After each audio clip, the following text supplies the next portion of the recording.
And good morning, everyone. This is Rod Lucier. I'm coming from you, with you. I'm coming to you live from Kamoka, Ontario, in this grand experiment of the Lambton Kent District School Board.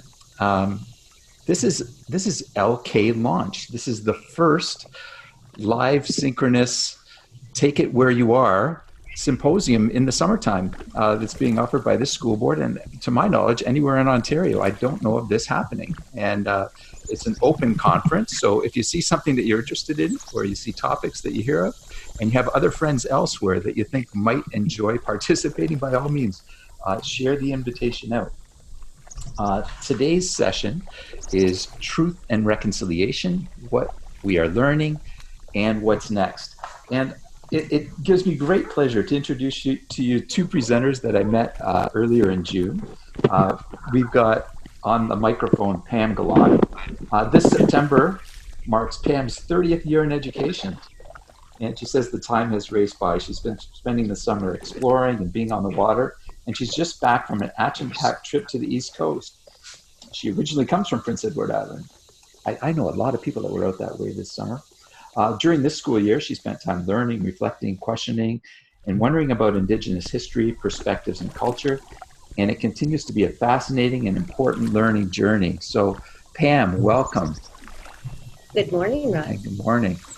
And your co-presenter is Gretchen Sands Gamble. And Gretchen's been teaching with the Lambton Kent School Board for 10 years, and she's entering her second year as the Elementary Indigenous Education Special Projects teacher. She's an Anishinaabe woman from Bakejwang territory. I said that wrong. It's Bakejwanong, the Bakejwanong territory. It's also known as Walpole Island, and that's the First Nation that I'm most familiar with, that name. And she spends most days of the summer swimming with her two kids. She spent the summer visiting libraries, watching movies, sewing, and spending time outdoors with her family and friends. And she looked forward to another year of sharing the importance of centering First Nations, Métis, and Inuit perspectives, history, and contributions with teachers and students. So, welcome to you, Gretchen. Thank you. Thank you. And Glad to be.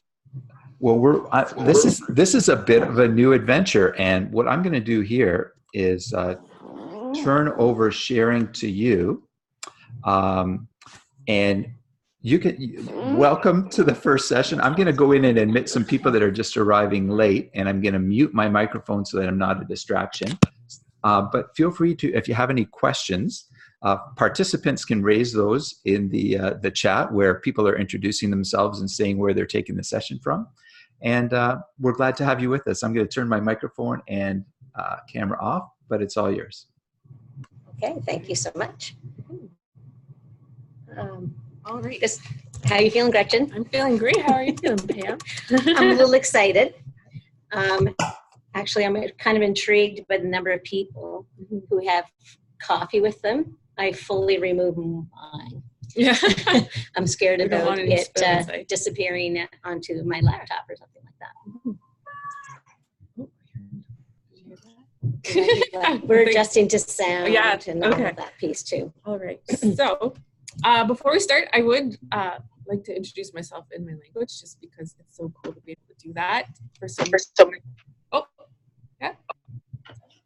Okay. So Buju, Gretchen Sands Gamble, Indigenous Bakejwanong Territory, Indunjaba, Mjikendoram, Anishinaabe Kwandao. So I said in the Ojibwe language, hello, my name is Gretchen Sands Gamble. I am from First Nation, also known as Bakejwanong Territory. I'm from Turtle Clan, and I am Anishinaabe. So. Okay, so we're going to share a screen. Yeah. We're just learning to do that. Oh, I can't see that right now. There's our share button. We're still working on this, folks. Oh, there we go. Got to get used to pushing the right buttons. Excuse me. So. There we go. Got it. Okay.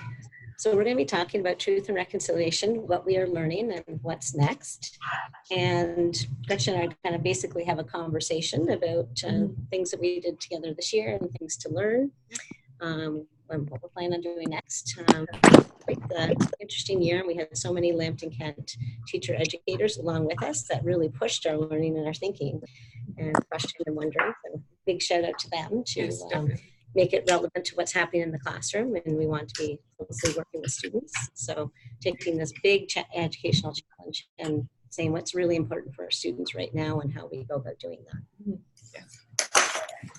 So at the beginning of the year last year, we were setting some goals, and my goal was to help teachers to be more comfortable with sharing information about Indigenous history in North America and in Canada. And I found, reflecting upon that, I found that there are different levels of understanding of the history, and that is okay. We're all at different points in that learning. And so reflecting on that, I realized that that is the understanding to build upon, or to start that level of understanding.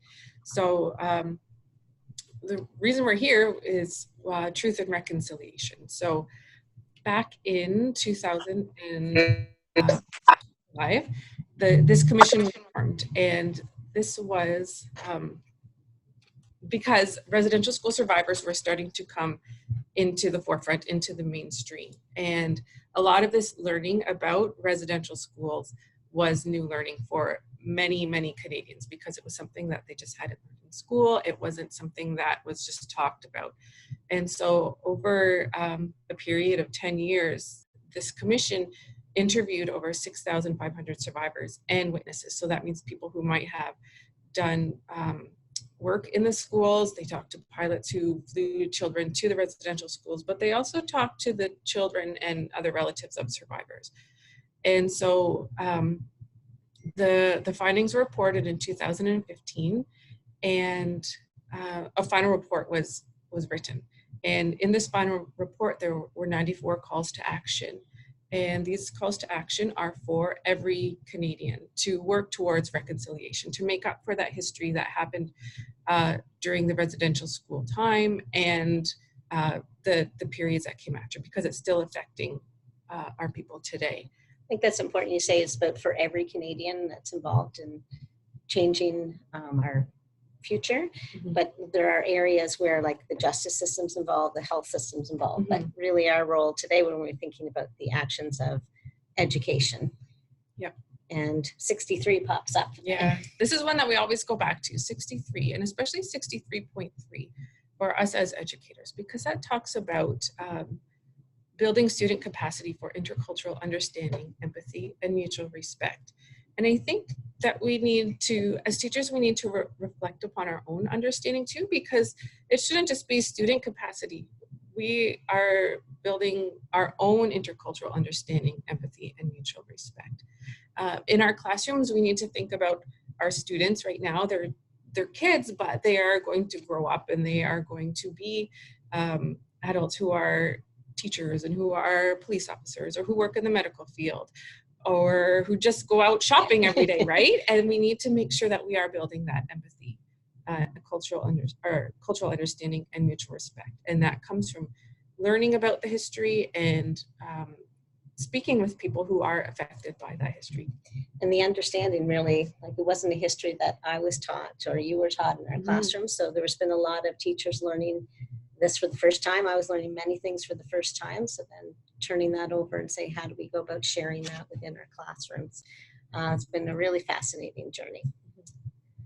So when you started off the year, we talked about things you hope to do as an educator and a person in a place where you can bring Indigenous perspectives to the center. So you shared with us that you had some goals. So one of them was that learn the history piece. Yes. So I feel like that's very important, especially as teachers. If we are going to teach that history and participate in the reconciliation, we need to also learn the history. And this is an example of us learning that history and talking about what was in bringing Indigenous perspectives in. And we went outside and learned a lot, and we changed the shape of the structure of our learning too.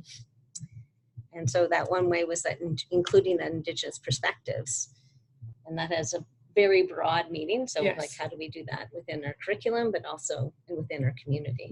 And I think we need to remember too that historically in the school system or in mainstream media, Indigenous perspectives and Indigenous voices and stories were not put into the center or were not put into the forefront. And this is something that we're learning that we need to do much more. And I think a big part of what we were looking to do this year is getting resources to educators, because that's one big struggle we've had, is trying to find resources, not only quality, but true and accurate. Yes. So how do we go about doing that? So goals to start the year. Yes. They were ambitious, Gretchen. Yes. So how are we doing? And we'll find that out. Yeah. So one thing that I always go back to, and we always go back to, is we need to find comfort in discomfort, because this is something that is new to a lot of people, and the history itself is not pretty, it's not comfortable to learn about or to talk about. And so we as teachers know that if everything is always just easy for students and we don't challenge them, there's no moving forward, there's not the good rich learning that can happen. So we need to take comfort in knowing that there will be discomfort, because we are moving forward. We are challenging ourselves to do better. Yeah. And I think that discomfort came from saying the wrong thing, doing the wrong thing. And so the fear of that. The fear of that. And so sometimes there's an avoidance about including the Indigenous perspectives or teaching the history. So how do I go about trying to find comfort in that? And that came from learning with each other and questioning and trying some things out and reflecting upon it. Okay, so this is a video that we always go back to too. We're not going to share it right now, but it will be in the resources, and you can search for it on YouTube as well. So Justice Marie Sinclair was the head of the Truth and Reconciliation Commission. And so it's just a really great video. You can share it with your class. You can share it at a staff meeting. It's a really good video. So that's one of the resources we'll share today. Rod said our session is being recorded. Again, that makes me nervous. But you'll be able to reflect upon that as well. And we have some additional resources that will be able to be shared with you today. So just keep listening. So again, if we think about the goals about teaching the history, it's almost like that responsibility, right? As educators, we have that responsibility to teach the history and share Indigenous perspectives. And we did some learning about this year, about what that actually means. Yes. So as teachers, like Pam said, we are to teach the history. We need to make sure that the resources that we are using are accurate and share the Indigenous voices in that. And so when we're thinking about culture, we need to make sure that we are sharing Indigenous voices in that we are inviting people to come in to share the culture, because often aspects of the culture of various Indigenous cultures are sacred, and there are things that might be shared that are not for everyone to share. So it's important to make sure that you are inviting Indigenous people to come in, or that you are finding resources that are created by First Nations people to share with your students. So that's an example of that discomfort and comfort example. So like getting to learn the history and know what that is to share, but also where's the line where it's not appropriate for me as a non-Indigenous person to be sharing the information about the culture. And just looking at these pictures too, like, the wampum belt at the bottom is really that historical in the past reflection, but still living on today. But also we learned from teachers this year too, that it's important really to be sharing the contemporary issues that are affecting Canadians, Indigenous people, people in our own neighborhood. So how do we bring that in too? So that was, I think, part of where we're going next too, is making sure we're including contemporary issues. This is a resource that I feel like everybody should read. Everybody in Canada should read. I've bought this book for people in my family, for my relatives. I say, you should really read this book. I've given this book to teachers last year. This is a really great resource. And I really feel like this is a good resource for teachers to use for their own personal learning. Absolutely. So that they can share it with their class. It can help you to understand the Indian Act, what happened throughout the history of the colonization of Canada, and how it impacts people still today. because it is still in act. It's part of the government. It's what the rules we have to follow, the questions about it. So, and I think not only read it, but discuss it and learn it and revisit it.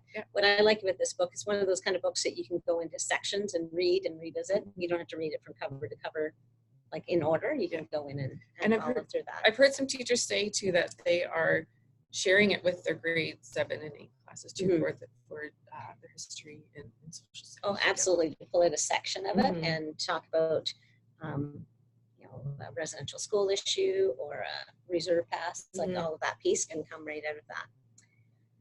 So the curriculum, which, you know, as educators in our province, we are responsible for delivering the social studies and history geography curriculum for our students. And in 2008, it was revised. And why it was revised, 2018. Why it was revised was one of those actions of the Truth and Reconciliation, is to say, like, we have to have resources that include Indigenous perspective and the accurate histories of our country. So if you're a teacher from grade 4 to 8, you'll find that there have been many additions and inclusions of Indigenous perspectives in the curriculum, and also prompts us, especially in that the social studies geography strand side of things, that talk about the contemporary issues. But grade 1 to 3, not so much has changed yet. Yes, and there are ways to draw out Indigenous history and perspectives and current events in the grades 1 to 3 curriculum. What we've looked at a lot in the last year was the traditions and celebrations, right?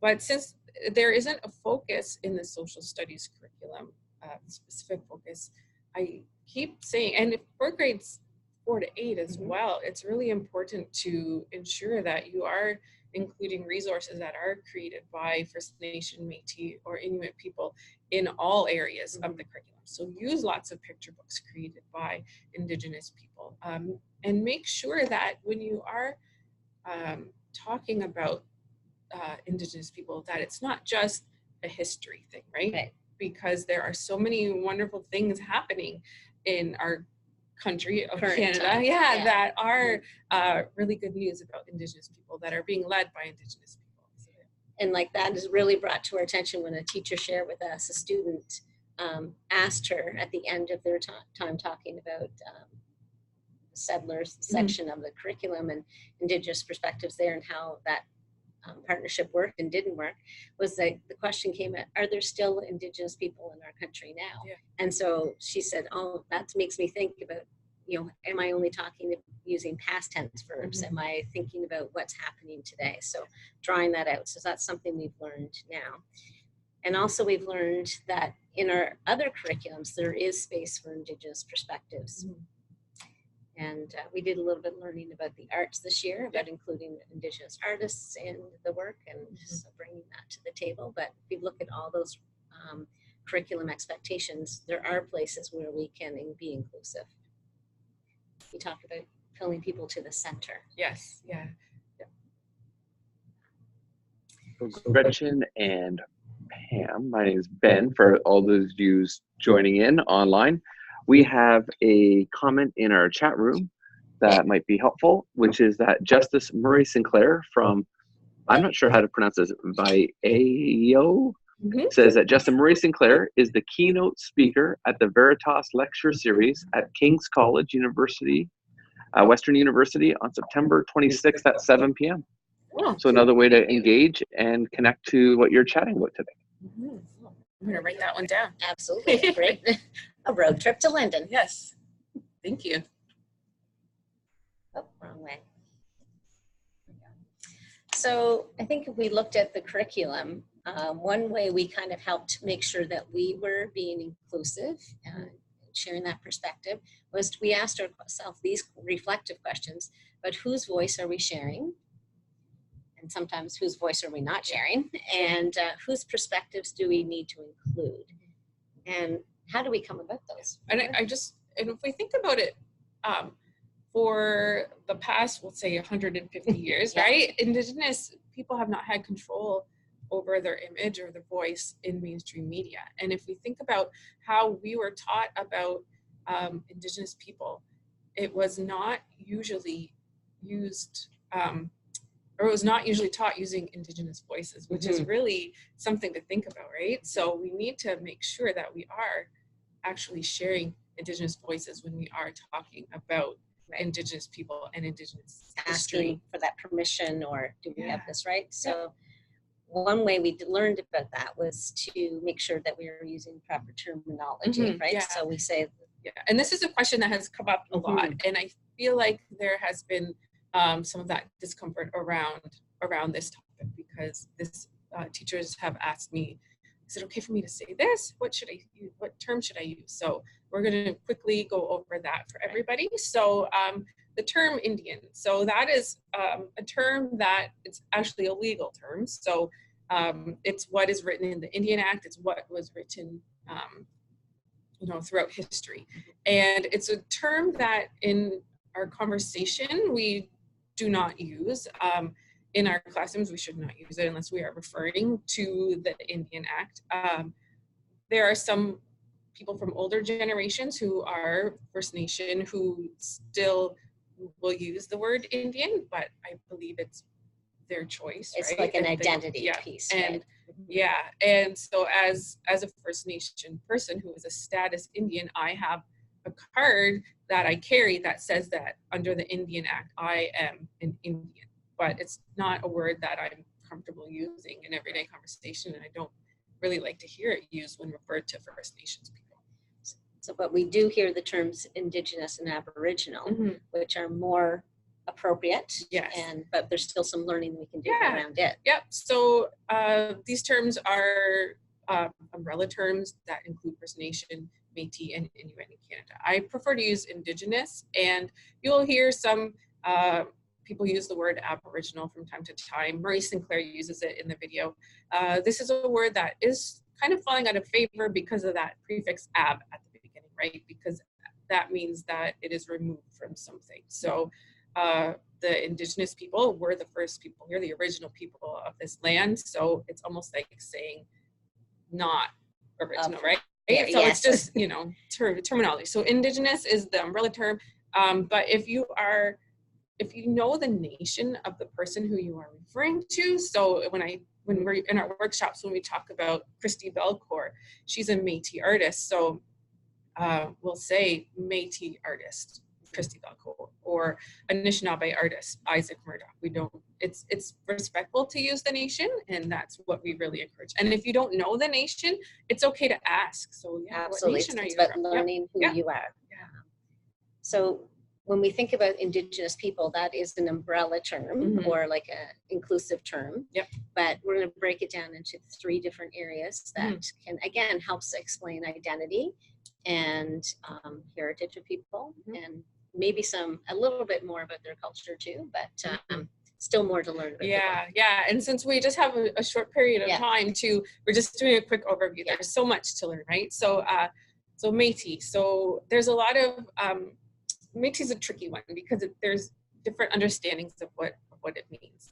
So a lot of people believe that Métis means a mixed blood person, or somebody who is part white and part Cree or Ojibwe, but that's not always the case. It is a very specific culture, and there was a language too for the Métis people. So the Métis, where you look at the Métis Nation of Ontario definition, or who is accepted, and they must have ancestral ties to a historic Métis community. And then we learning more about the Inuit. And this is something that I've admitted, I need to learn more about the Inuit people. So we put this map in here because it asks us to look at the world from a different perspective. So this is looking directly over the North Pole.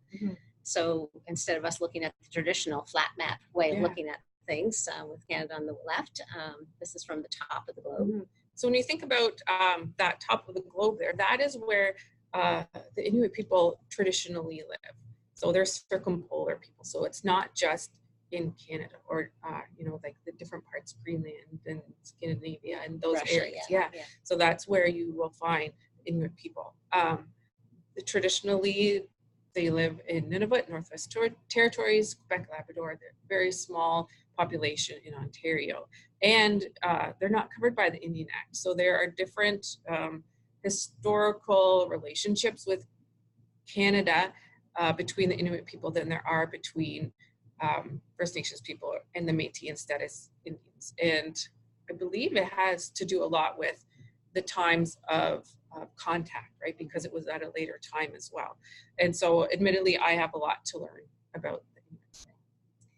And then lastly, the First Nation. Yeah. And so First Nation, so it is, so First Nations people, that's what we're mostly familiar with in this area. For our school board, luckily we have 4 First Nations in our area. We'll talk about that a bit more. So First Nations people include both status Indians and non-status Indians. And through the Indian Act, First Nations people would lose their status as an Indian. So that's what that means, non-status. And we need to, again, use the nation when known. Right. So as we get more to know people, like I know Gretchen's a First Nation woman, but she's from Bikeshnawan. So we know she's Ojibwe. So just getting to know the identity more. So we talked about the nations in our area. So those of you that are from our school board, we go from Grand Bend, Ontario to Tilbury. Shout out to Tilbury people, we know you're there today, and Wheatley area. And so within that large geographic area, we have 4 First Nations where our students actually attend our schools. And so we are learning more and more about those First Nations. Yeah, and what's so interesting too is, you know, one thing to remember, and I think that we forgot to say this, is the different nations and are unique. There's different languages, there's different customs, even from Bikeshnawan, which if you look on your map right there, it's circled, up to Chippewas of Kettle and Stony Point, there are different customs and traditions. We have in our school board area, Moravian Town, Delaware Nation, in the language, it's called Lenape Lakuit. I'm working on that, but that's a totally different language from the other 3 First Nations in our school board. So that's something to really consider too, because if you have students in your class who, you might have some who are Lenape, you might have some who are Ojibwe, and you can't, it's important to not just assume that everybody's all the same. Yeah. So even just like talking about the same, this is a map of Southwestern Ontario, and just looking at it from a different way too, by including a treaty map rather than a geographical or political map. So just including that, different ways of sharing with our students the history and contemporary issues that are happening. And you can find maps online that are different, that don't show the political, like provincial boundaries on them as well, that show the treaty maps, that show the traditional territories, that show the languages. And so asking like, why is this important to know about those terms? It's making sure that we are able to understand the voices we are sharing. So as a teacher, I'm looking for resources that are made by an Ojibwe woman or a Métis artist to do that. So we're making sure we're including that perspective. And so using the language of Indigenous person wrote this book, maybe that would be a place for us to pause and go, what do I need to know more about here? And we discovered that we worked a lot on critical literacy skills this year. And we thought about it at the start, actually, we would be developing our students' critical literacy skills through the session learning we were doing, but really it was fostering our own critical literacy skills and asking those questions about like, who wrote this message and why did they, what do they want us to think when we read that? And I think it's a good practice to just step back, right? And to look at things in a different way. Shift the way that you're thinking, shift the lens that you're looking through, and ask those questions, you know? Like, absolutely. And these are some of our favorite books that we've used. We've given some of these away, and these are books that are written by First Nation, Métis, or Inuit authors, and we really like them because they show contemporary families. Some are in history, so As Long as the Rivers Flow talks about a boy going to residential school, or in Shirt Story, but then Go Show the World talks about Indigenous heroes in history as well as contemporary heroes as well. And I think we'll be sharing a book list with you, so that may be something that you can contribute with us today as well, to share your favorite books that you've used in your classroom or have questions about. And it's interesting that this book list continued to develop throughout the year because we started using picture books around Orange Shirt Day. And that topic is a heavy topic, a dark time in our history. But in response, teachers said, like, kids were interested in that, but is there more? Can we see more light? Can we see more hope? And there's many, many books that bring advocacy, family relationships to the table. Environmental issues, some beautiful books. So we'll have a list for you to share. So if we think about what we've learned this year, we really felt that the curriculum was the guide for us.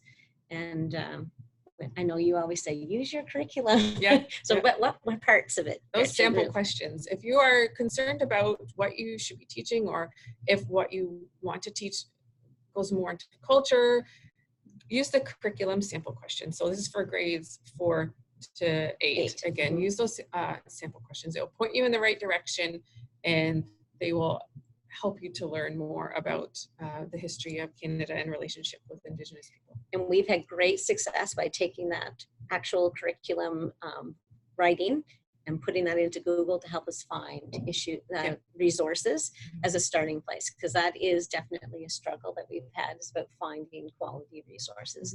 And it's slowly being developed, and we'll give you some links to how we found things or what we found already. Again, this is our Gretchen in the classroom. And this is something that you learned this year, that when you bring the Indigenous perspective into the learning.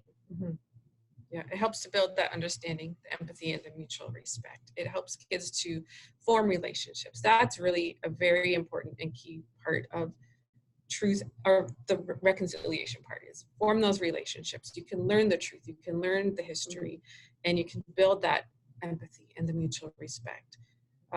Invite people in, form the relationships. And we know that's it's not always possible to have people come into your classroom. So, it's using the curriculum, you can bring those issues to the table and have kids discuss and talk about it. Having conversation, changing how we engage in the learning has been really important too, to help build that understanding. When kids can reflectively ask questions in a circle, a whole lot better than sitting down and just filling out paper kind of thing. So the questions really arise through conversation. Yeah. So again, here is our friend Mary. So she visits classrooms, she works for a school board, and having the conversations with her, the students just love her and they learn so much from her. And we know that not everybody is able to invite people into their classroom. There might be logistical issues, right? You might be far away from a First Nation, but these are some ways that we can help with that. Connect with your board's Indigenous Education lead. And I'm pretty sure that most school boards in Ontario have an Indigenous Education lead. There's myself in our school board, Minna Gishkat, and Denise Homer Johnson.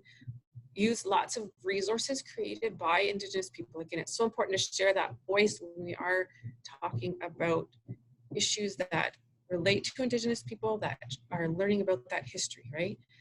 There's lots of online resources that are created by Indigenous people, First Nation, Métis, and Inuit people. Search those out and use those critical literacy skills to ask, what nation is this person from? Is this local to my area? Is this accurate information? Exactly. And so if you're wondering about those critical literacy skills, we will be linking to the LK Elementary Program blog, and we'll have information on that critical literacy piece that we've reflected on. Teachers have shared information with us, so your own teacher learning.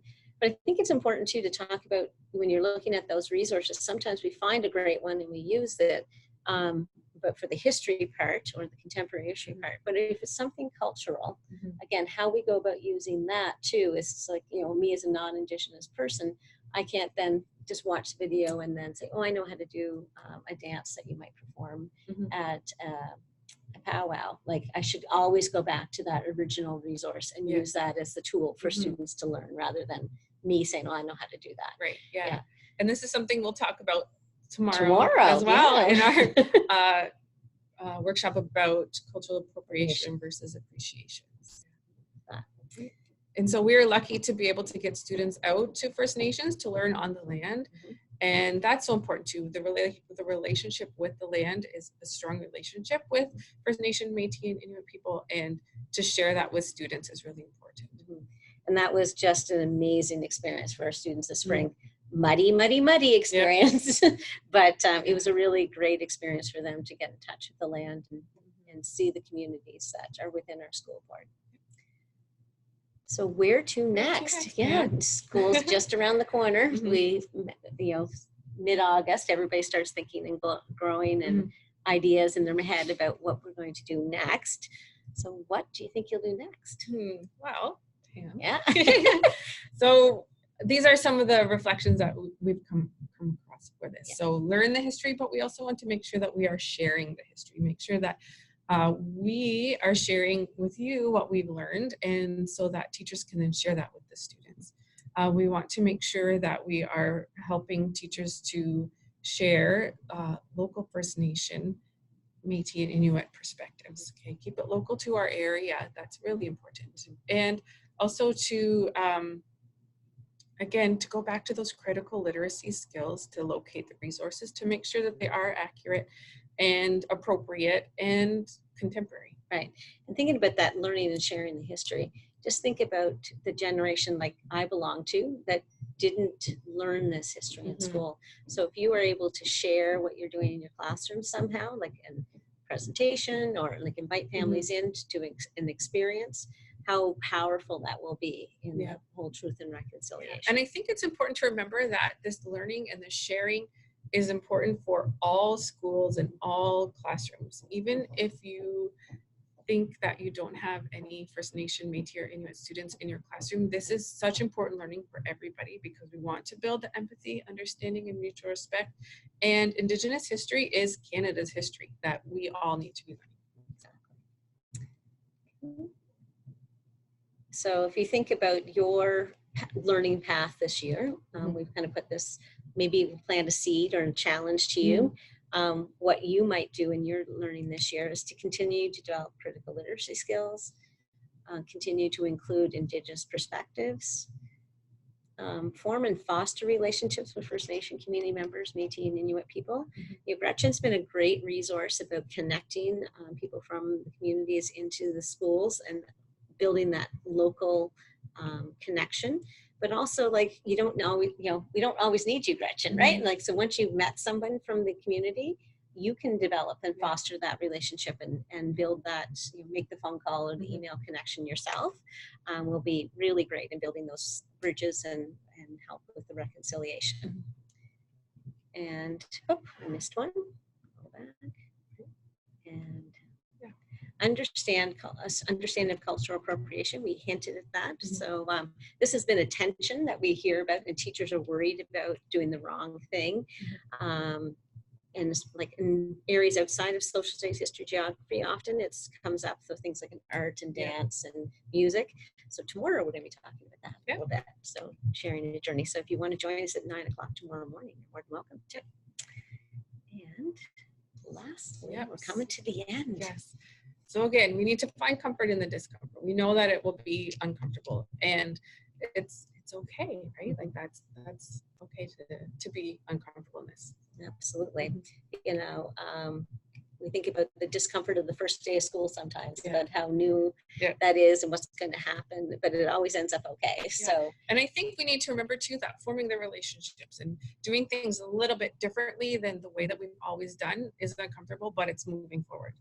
And anytime that you feel like you have to face something that might be a little bit of a challenge, it's always better when you have friends. And so I just think about my learning this year has been so great because I've had Gretchen at my elbow all the time to reflect upon. But then anytime I talk with other teachers, like, you learn more when you talk and reflect and debate and discuss and wonder together. So we invite you to find that ally, that friend, that partner, join us in the learning. You're already doing it by listening in on us today. So thank you very much for that. So Rod's probably going to explain this a little bit better than we can, but so we are going to be sharing some conversation on Twitter, so we would like it if you could join in. We have our hashtag there, Comfort in Discomfort, okay? And we'll be posting questions throughout the day. You can follow me, Ms. Campbell, LKDSB, on Twitter. And there's also our the blog there. So I put blog posts on there with resources for teachers to use in their classroom. There's videos, there's maps, there's really great things about Treaty Week, Orange Shirt Day. So yeah, you can check that out as well. And that will be sent out in the resources as well. So I think that's it. Yeah, so. Is Rod gonna hop in there? And Sure, I'll hop in. My goodness, I am just like a couple of the things. I mean, there's so many things that were in that workshop, but at the end when you talked about being made comfortable, I think what you did for everyone is you made us comfortable around many of the issues, topics, key phrases and words that we otherwise wouldn't be comfortable about. And I think your rapport is really terrific. I'm just... We've really worked on it. Yeah. Well, there's a few times I'm getting genuine goosebumps thinking, you know, this online thing can really work. You've got a sense of community, not only in the participants that are watching you, but you can really sense that you've worked really well together to put this together. So I think you've done a wonderful job to set the tone. You're gonna make us cry. Well, you're going to be back. You're not done yet. Yeah, No, we're not done. Yeah. So just on behalf of everyone, I know we've got some other sessions to go. And I don't know if you're interested in sticking around to have a conversation, if anybody wants to have further discussion. But to keep the length of the session a reasonable length, if there's no key questions, I think we've addressed any. Is there anybody who would like to say anything before I stop the recording? If you do, you just hit the little mute button and turn it to unmute. Or unmute, turn the microphone on, and then you can say something. But if I don't hear anything in the next few seconds, I'll sort of pause this recording because we got some other things to get going. Okay. Thank you, everybody. Yeah, me quite.